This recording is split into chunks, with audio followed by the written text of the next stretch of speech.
Well, following on from that presentation, which does involve issues of consent, I'm going to whistle through the legal implications of consent because I did wince at one point in that presentation when the spinal went in without consent.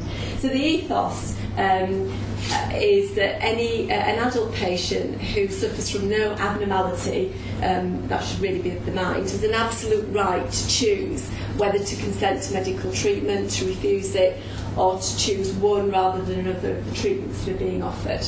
That's the basic principle. Further enunciated here, an absolute right to refuse to consent to medical treatment for any reason, be that rational or irrational, for no reason at all, even where that decision would lead to his death, and in the case of a pregnant mother, to the death of a baby. Any treatment given by a doctor to a competent patient which is invasive is unlawful unless it's done with the consent of the patient. It constitutes the crime of battery, a tort of trespass to the person. It will also probably result in a claim of negligence, and we also see claims of negligence where we think we've obtained consent, but where the consent is said not to be valid because of insufficient information. It could also be reported to your professional body. And that's even if the outcome has no harm, it causes no harm to the patient, even if what you do is successful. That doesn't absolve you if you treat without consent. So what amounts to consent? Well, it's got to be voluntarily given by a person who's appropriately informed, and there is one of the dilemmas, what amounts to appropriate information, and who's got the requisite capacity either to consent or refuse treatment. And again, the second dilemma is the question of who has capacity and who doesn't. There isn't time for me to go through the rules on patients and children, but there are specific rules that apply to those under the Mental Capacity Act and those to children.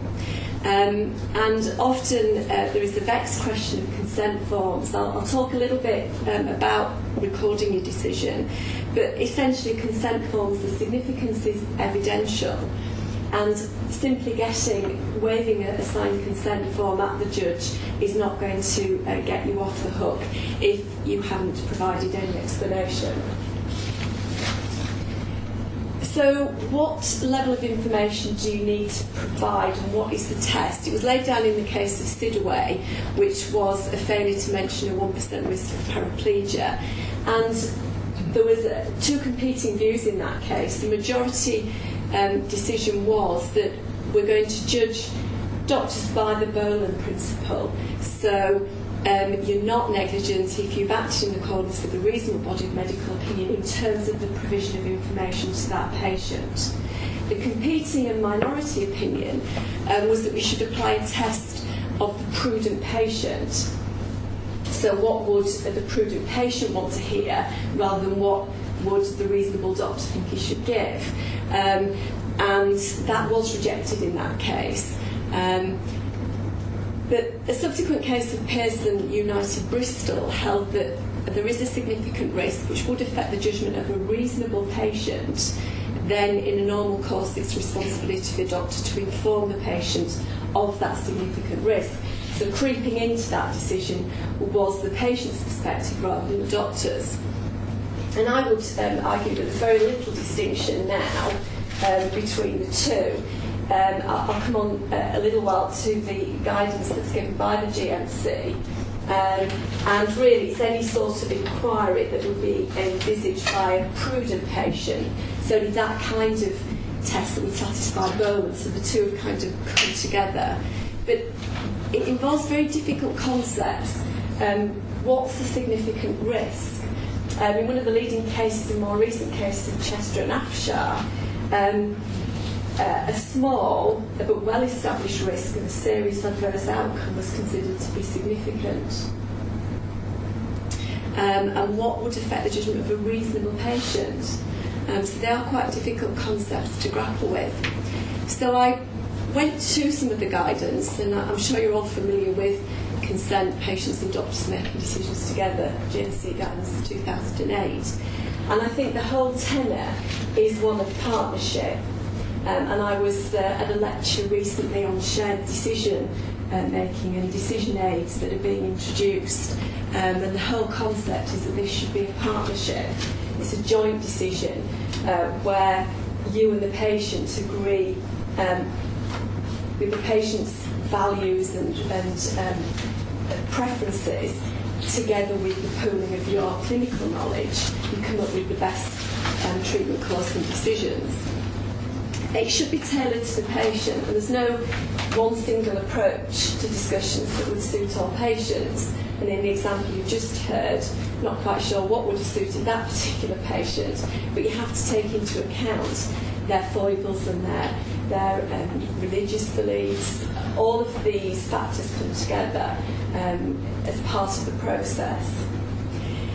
You have to explain the options, including no treatment.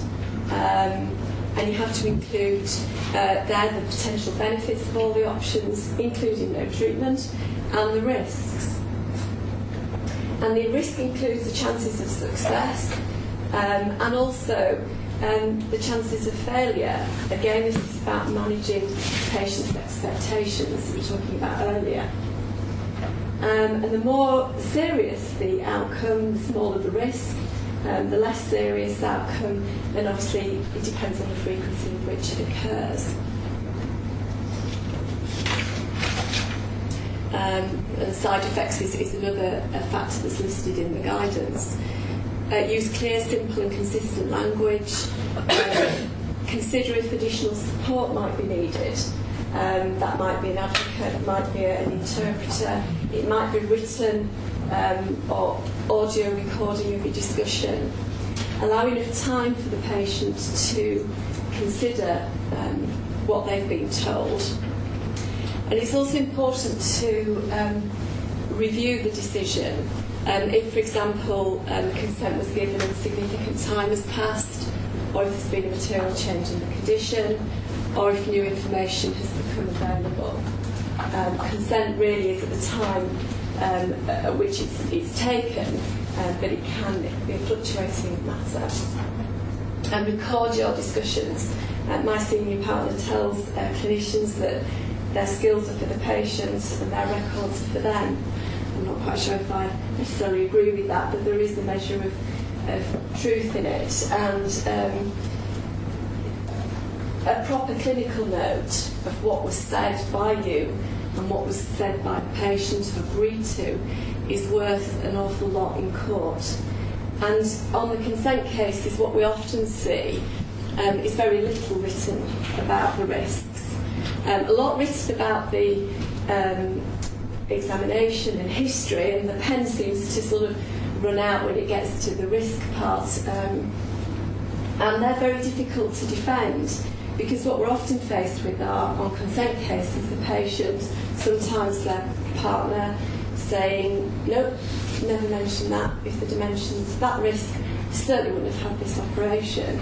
And the best we can offer, which is persuasive evidence, is because nothing's written down, a clinician's account of what he would usually, or she would usually say to a patient.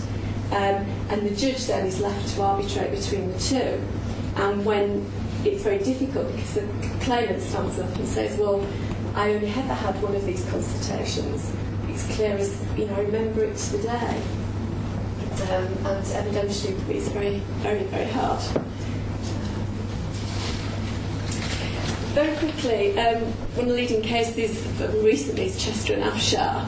A bit like Sidaway, it was the negligent failure to warn of a risk of paraplegia, and that risk materialised. And this case was unusual because normally the patient says, well, if I'd have been told of this risk, I wouldn't have had that procedure. And we then challenge that. We'll go into the notes and we'll see that they were adamant that they were going to have this particular operation. And we might seek to challenge that evidentially. But in Chester and Afshar, the claimant said, yeah, I would have had the surgery, I just wouldn't have had it on that particular occasion. I would have waited and I'd have had it done later. The actual risk that materialised was a 1 to 2% risk, and what the court held was that we couldn't demonstrate that if she'd have had that procedure 2 days later, maybe at the hands of a different surgeon, that risk would have still materialised, and therefore they found for the patient. Whether that case heard now would still reach the same decision, I'm not sure. So very, very quickly, every adult is presumed to be capable, and capacity may fluctuate over time, so you do have to keep it under review. Take all steps that you can to help with the decision making, and don't treat a patient as unable to make a decision merely because you feel they're making an unwise decision. And if at the end you conclude the patient does not have capacity, then you can still act in their best interest, and there is a whole scope on that, separate lecture. But the test for capacity is, can they understand the relevant information, can they retain that information, can they weigh it, and can they communicate their decision. It's the practitioner in charge of the medical treatment that is responsible for assessing capacity. Psychiatric opinion may help, and certainly when we take cases to court for declarations, the court usually likes a psychiatric opinion, but that, at the end of the day, it's the treating clinician who has got the responsibility to assess capacity. And if there is any doubt or disagreement regarding capacity, then you may need to go to the court of protection for a declaration. Similarly, if there is any disagreement about the treatment in the best interest, then you may need to go for a declaration. And very briefly, it is possible for a patient to make an advanced decision about how they want to be treated whilst they have capacity that would endure after they've lost that capacity. In certain circumstances, life-sustaining treatment, these decisions have to be formalised. You can enter into an advanced decision about treatment, and you can change that providing you've still got capacity. Birth plans and epidurals is the time for discussion. Sorry, that was a very whistle-stop talk. I'm conscious that we're very limited on time.